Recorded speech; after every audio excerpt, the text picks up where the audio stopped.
Good morning, Year 11, and welcome today to your screencast for Conflict and Tension about the Great Depression. So, as we already know from our America topic, the Great Depression started in America, and it was kind of where there was low unemployment, there was low wages, hardly any wage in people's pockets, and businesses collapsed. But how does that impact our conflict and tension topic then?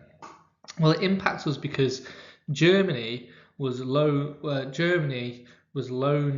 the USA $800 million in 1924, and in 1929, Germany requested that $800 million be given back to America, effectively sending Germany into another economic crisis, another Great Depression, which is why we've got the piggy bank there. They're going broke. Now, this really negatively impacted the League of Nations.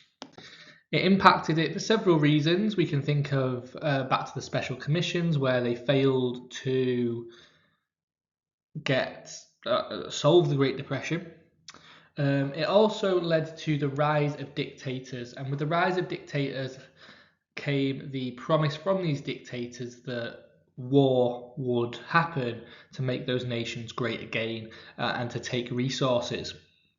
And you can definitely link that to the 1920s. If the question is asking about the 30s, you can give examples of Manchuria and Abyssinia as well.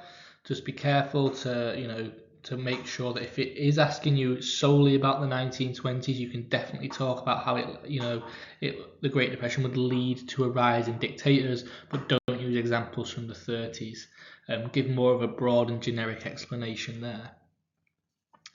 And it also weakened the League of Nations significantly. It weakened its covenant because it meant that no League of Nations member had any money, which meant that even if it was willing to do and use economic sanctions, which many weren't, just because the fact that they would just trade with the USA anyway, the aggressive nation, but those that were willing to or had been willing to use economic sanctions were no longer willing to use economic sanctions. They would still trade with the aggressive nation simply because they couldn't afford not to because of the Great Depression, meaning that in reality the covenant was completely and utterly dead. It wouldn't work at all in the 1930s or after the Great Depression.